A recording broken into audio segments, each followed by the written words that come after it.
नमस्कार, मैं हूं बादल और आपके अपने channel happy care and electronics में आपका बहुत बहुत स्वागत और अभिनंदन है।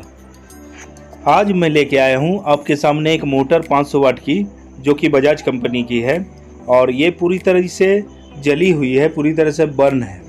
तो देख सकते हैं इसका जो कम्यूटेटर दिख रहा है आर्मेचर का, वो बिल्कुल डार्क दिख रहा है और इसका जो कोयल को आप देख सकते हैं पूरा काला हो गया है, पूरी तरह से जल चुका है। तो दोनों साइड का जो फील्ड कोयल होता है दोनों जला हुआ है, आर्मेचर भी पूरा डार्क दिख रहा है और बूश इसका जो ऊपर का है वो भी डक हो चुका है। तो चलिए किस तरह से इसका हम सॉल्यूशन करते हैं, स्टेप बाय स्टेप मैं आपको बताता हूँ।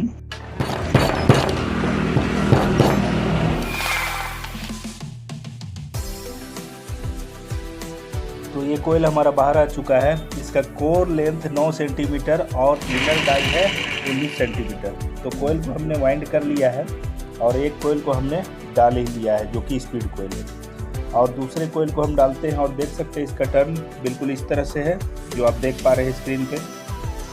तो चलिए दूसरे कोयल को हम लगाते हैं और ये 27 SWG से वाइंडिंग है। तो इसमें दो कोयल होते हैं हमारा फील्ड कोयल, एक कोयल है स्पीड कंट्रोल के लिए और दूसरा कोयल हमारा न्यूट्रल से कार्बन कनेक्शन में जाता है। इस तरह से मैग्नेटिक फील्ड के जरिए आर्मेचर को घुमाता है और आर्मेचर में वाइंडिंग होने के वजह से उसका RPM दुगुना हो जाता है। तो इस तरह से हमारा जो ये कोयल है वो देख सकते हैं बैठ चुका है, दोनों कोयल हमारा बैठ चुका है और वो अच्छी तरह से ये बिल्कुल फिनिशिंग आया है, आप देख सकते हैं। और इस पे आर्मेचर डाल के देख सकते हैं कि ये फ्री घूम रहा है या नहीं। तो इस बात का आप जांच अवश्य कर लें। और उसके बाद ये जो कॉटन का टेप आता है, कॉटन का टेप के जरिए आप कोयल के दोनों जो इसके पॉइंट है, दोनों पॉइंट को अच्छी तरह से बांध के टाइट कर लें, ताकि जब मोटर घूमेगा तो ये वाइब्रेशन से कोयल से आर्मेचर से टकरा के डैमेज ना हो जाए। तो ये अपनी जगह में इसको फिक्स रखेगा और इसको अच्छी तरह से टाइट करके इस तरह से अच्छी तरह से खींच ले और खींचने के बाद बिल्कुल अच्छी तरह से इसको दबा के और टाइट कर ले, ताकि ये अच्छी तरह से टाइट हो जाए और फिक्स हो जाए। तो देख सकते हैं ये बिल्कुल अपनी जगह में फिक्स हो चुका है। अब जो एक्स्ट्रा निकले हुए हैं उसको हम काट लेते हैं कैंची की सहायता से। इसको काटने के बाद में चलिए जो वायर है, वायर में हम 1 नंबर का पाइप लगा लेते हैं। तो दोनों वायर में हमने देख सकते हैं दोनों कोयल के एक वायर में हमने 1 नंबर का पाइप डाला है। वो पाइप हमारा कार्बन कनेक्शन के लिए जाएगा और उसमें हमने एक वायर ब्लू कलर का जोड़ लिया है, अब देख सकते हैं। तो दोनों कोयल के साइड पे हमें ब्लू कलर का ही वायर देना है। अगर सेम कलर का देंगे तो ज़्यादा अच्छा रहता है।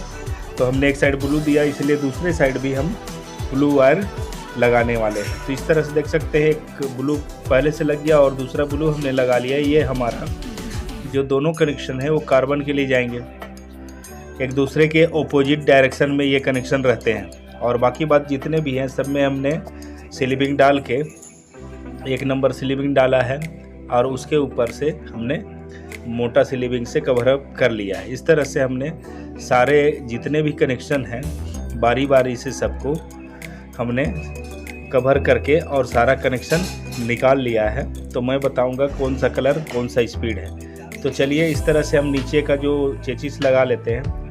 देख सकते हैं हम येलो हमारा मीडियम स्पीड है, वाइट हाई स्पीड है और ब्लैक हमारा लो स्पीड है। इस तरह से 3 हमारा वायर है स्पीड का। और दूसरे कोयल से हमारा एक ब्लैक और निकला है, जो थोड़ा मोटा वायर मैंने निकाला है। तो देख सकते हैं ये हमारा 3 कनेक्शन है। ब्लैक हमारा लो, मीडियम है येलो और 1 नंबर हमारा वाइट कनेक्शन है। आप देख सकते हैं इस तरह से ये हमारा वाइट है। वाइट में 1 नंबर में लगाएंगे और एक एक्स्ट्रा पॉइंट होता है उसमें वाइट से ही एक कनेक्शन होता है डायोड के थ्रू, उसको हम इसमें बैठा देते हैं। इस तरह से हमारा ये जो रेगुलेटर है, रोटरी स्विच है, उसका कनेक्शन कंप्लीट हुआ। ये हमारा ओवरलोड स्विच है, इसमें एक कनेक्शन हम कोयल से देंगे और दूसरा कनेक्शन मेन जो लाइन आता है न्यूट्रल उससे। तो इस तरह से देख सकते हैं कपलर को हमें बैठा लेना है आगे का पे, और ये हमारा हो चुका है कंप्लीट पूरी तरह ये। तो चलिए डायग्राम की सहायता से हम समझते हैं कि ये किस तरह से हमारा डायग्राम है। तो सबसे पहले आप देख रहे होंगे ये पॉइंट जो कि लाइन का कनेक्शन है, वहाँ से रोटरी के पोल में कनेक्शन गया है, और रोटरी के पोल से हमारा जो कनेक्शन गया है आप देख सकते हैं 3 नंबर हमारा सबसे हाई स्पीड है, जो कि हमारा सबसे पहले 270 टर्न होने के बाद 50 + 50 + 50 इस तरह से टर्न है, तो 330 टर्न हमारा स्पीड बनाया गया है। इस तरह से आप देख सकते हैं हमारा जो 1 नंबर का कनेक्शन सबसे लो स्पीड है, उसमें 50 टन, फिर सेकेंड में 50 टन जो कि मीडियम है, और थर्ड में 270 टन। उसके बाद हमारा कार्बन का कनेक्शन निकल आया है। तो इस तरह से ये कनेक्शन हमारा कंप्लीट हो गया। तो चलिए ये डायग्राम आपको समझ में आ ही गया होगा, अगर नहीं आया तो आप मेरे कमेंट सेक्शन में कमेंट्स करके पूछ सकते हैं। मेरे बहुत सारे वीडियो यूट्यूब पे अपलोड है, आप उसको जाकर देख सकते हैं। @HappyCare Electronics 2369 ये मेरा चैनल का नाम है। उसके बाद दूसरे फील्ड कोयल की वाइंडिंग करते हैं हम। तो ये है कि हमारा जो न्यूट्रल कनेक्शन है वहाँ से 270 टन वाइंडिंग होने के बाद ये कार्बन ब्रश में जाता है। इस तरह से हमारा कोयल कंप्लीट हो जाता है। आज के लिए इतना ही, धन्यवाद। मेरे चैनल को सब्सक्राइब करें